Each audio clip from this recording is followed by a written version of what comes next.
Alright, this title is a little extreme, but after playing the game for the first time, it's honestly how I feel. It leaves me confused as to how this game got such good reviews back in the day when I really know the answer. It was a launch title for the PlayStation 3, and it was the quote-unquote killer app for the PS3. If you remember early on, the PlayStation 3 really didn't have any games going on for it for the first 4 or 5 years of its lifespan. This was all you had to play, and if you just got a fancy new shiny PS3 for a lot of money, it requires huge financial investment, $599 US, then you're really wanting to like this game. Unfortunately, this game has not aged well, and it really wasn't very good for a game of 2006 either. Now, before you lynch me for having that opinion, go back and try playing the game yourself. It really will ruin your fond memories of the game, or in fact, actually don't go back and play it, because again, it'll ruin your fond memories and you won't really like it anymore.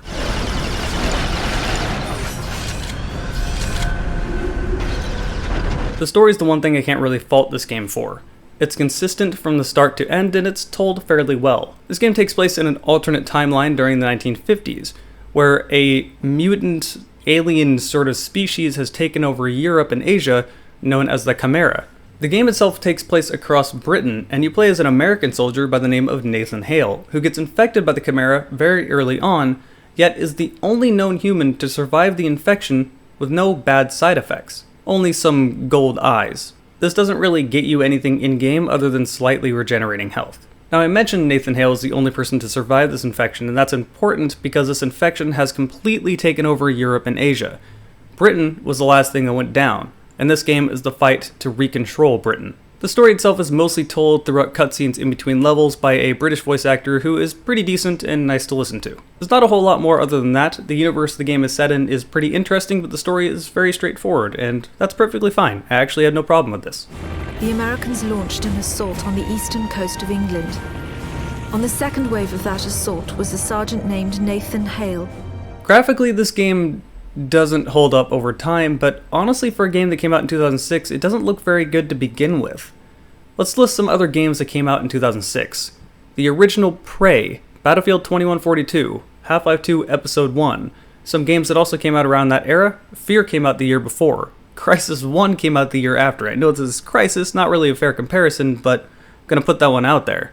It should give you somewhat of a comparison as to where graphics were back during that time, and although Resistance Fall Band doesn't look bad, it doesn't really stand out either, and in fact, its presentation looks pretty awful. Graphically, it's standard, but man, this game is brown. It's brown and gray, and nothing more.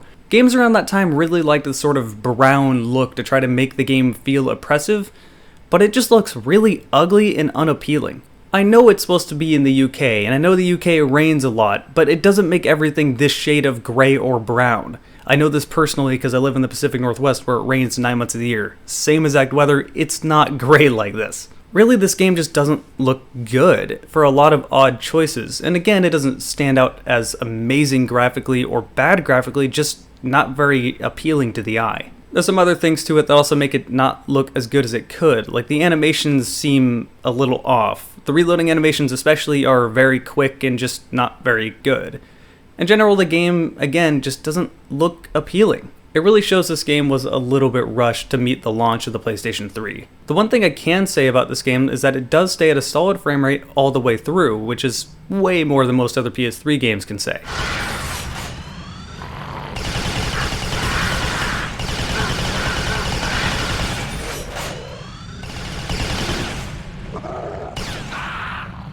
Gameplay is where I really start ripping this game apart because it is so shit I was having no fun playing it. If you guys saw me while I was streaming, you could see that I was really just trying to get to the end of the game so I could make this video. I was not having fun. Let's say the few good things I can say before I really start going into it.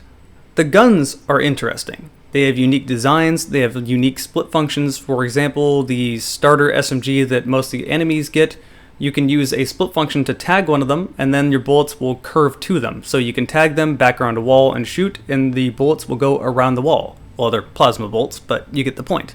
You get a lot of interesting things like this.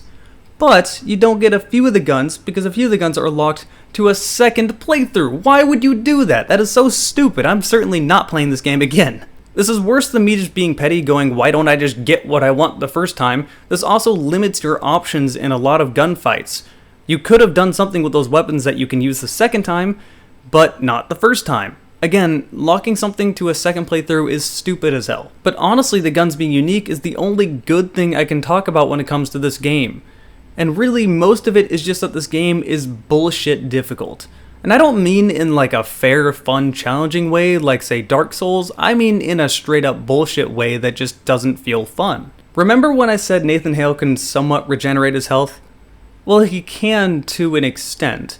They do sort of a Far Cry 2 looking thing where your health bar has different slots to it, and once your health goes below that slot, it doesn't regenerate that slot back. The problem is, in this game, your health drains so quickly that you just lose bars, and then you can't get them back. This resorts to you having to play a grinded out playstyle, and the reason you take so much damage is because you cannot avoid taking damage. Enemies in this game are bullet sponges. They will run right through your bullets as you're nailing them in the face, shooting you with pinpoint accuracy, making it impossible to avoid damage, as I said. So it doesn't feel fair to the player in any way whatsoever that they have more health and they're more accurate, and you shooting them doesn't seem to do anything. If you hit them with something that's strong enough, like a shotgun blast, it'll make them stumble, but there's no flinch state. They will not flinch if you shoot them with a regular gun, which is really stupid. The combination of them taking a bunch of damage, doing a bunch of damage to you, and not being able to make them flinch made this game way more difficult than it needed to be. Not only are all the basic game mechanics against you, but the map design is against you as well. Almost every single encounter starts with you walking through a choke point, with all the enemies already aware that you're coming, and there's no cover out of the checkpoint. So you're just running into the line of fire. Either you sit back and wait for them eventually to approach you, which is usually not too possible because they have weapons that can shoot you through walls, or you rush out and inevitably lose a bunch of health. It feels like you're starting every combat encounter from a poorly timed quick save. And speaking of saves, the checkpoints in this game are fucking ass. You will redo segments over and over and over again, because a tough combat encounter is not often followed by a checkpoint, it's instead followed by another tough combat encounter. And this is where the health system really sucks, because the point of a regenerating health system is to not leave a player with too little health coming into another combat encounter. But in this game, you're basically stuck with 10 health if it goes to that bar.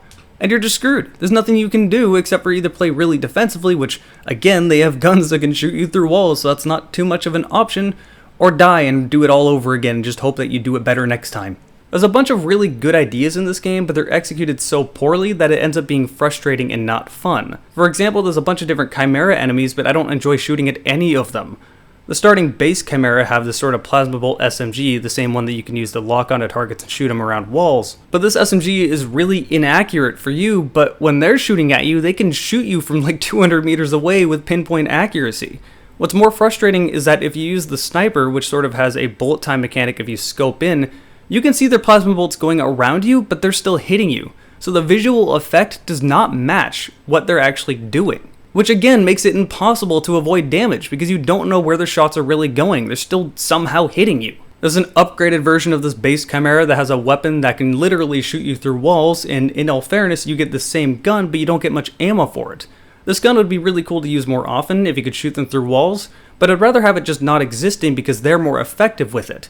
You cannot take cover even though this game needs to be a grinded out game because they're going to shoot you through walls, and these enemy types have more health than the base Chimera. You can start to see the problems I'm having, and the game just starts being not fun. You take damage so quickly, you can't avoid damage, but you can't play it in a grinded out way because they're shooting you through walls. It's like this game didn't know what it wanted to be. There's no real cover system, so you can't really play it like it's, say, Rainbow Six Vegas 2, where everything is based around that, and it feels like it should be a run and gun game, but if you try that, you die instantly. Like, I really can't stress how much damage you are going to take without you being able to react to it. Also, it's important to state how much I don't stop playing games until I beat them. I never, wow, what the fuck?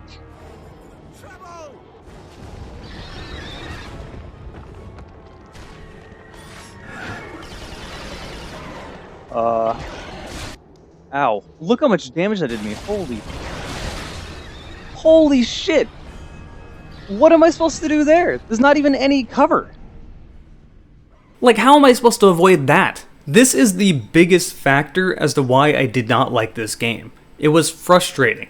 And again, I like a game that's difficult and challenging, but it needs to be rewarding as well. It can't feel like bullshit all the way through, and this game definitely felt like bullshit all the way through. Now, if you're telling me, oh, I played this game when it came out, it's not that hard, you just suck at the game. Well, for one, good fucking for you, I don't care. And two, go back and play it now because bullshit on you.